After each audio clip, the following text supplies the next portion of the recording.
พี่น้องวันนี้โอ้เป็ดน้อยบ่ธรรมดาแม่ตัวเดียวลูก2 4 6 2 4 6 7มามื้อนี้โกสุมีสิพามาเห็ดเนาะผสมแบบน้ำจุลินทรีย์โอ้น้ำสางบ่ธรรมดาน้ำสาง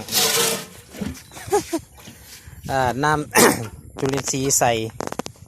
ส่นาเข่าเนาะก็ดึงเอาเลยพี่น้องดึงน้ำเลยดึงกล้องสั่นเลยนะดึงแบบนี้น้ำก็จะออกมาเลย ทันเศร้าแบบอัตโนมือเนาะตัวนี้เนาะจะใส่แบบอัตโนมือเอาน้ำก่อนพี่น้องเอาน้ำบาดาลก่อนน้ำบาดาลไปผสมกับขั้นตอนเนาะการผสมของสังเคราะห์แสงเนาะจุลินทรีย์สังเคราะห์แสงแบบนี้ได้น้ำแล้วเตรียมผสม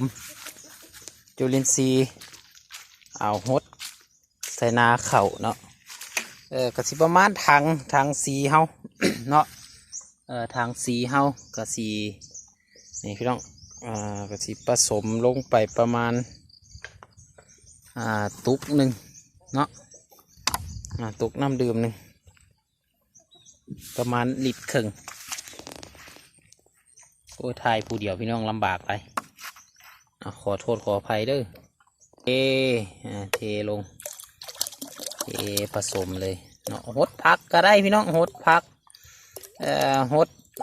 ดบักทั่วผสมน้ำเขาละงามเนาะตัวนี้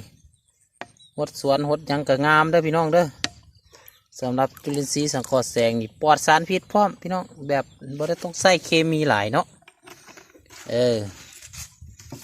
แล้วละบัดนี้คนเอาใส่ไม้คนพี่น้องไม้คนให้มันเข้ากันเนาะเข้ากันกับน้ำให้ไก่ให้เป็ดกินก็ได้พี่น้องเด้อบ่เป็นหยัง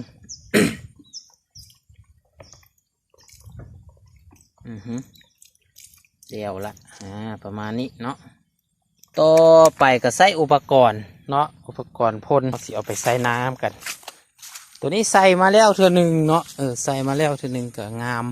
มอยู่ที่ใส่น่าจะใส่ทางนี้บ่ค่อยงามปั่น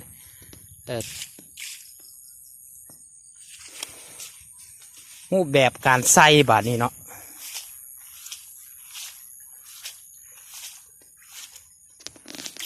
พวกนาพี่น้องอันนั้นสาป่าเดี๋ยวสิพาไปเบิ่งป่าอีกรูปแบบการใส่โคตรสงมีบ่มี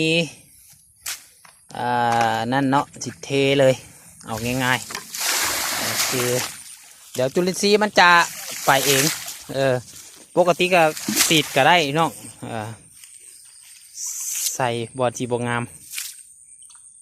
หลายสาดไปก่อนเมื่อมันไปถือกับหน้ามันก็สิมีการขยายตัวขึ้นตื่นเนาะเอาขั้นตอนในการผสมเพียงเท่านี้เนาะฝากไว้เพิ่มเติมกดไลค์กดแชร์เด้อขอบใจหลายๆ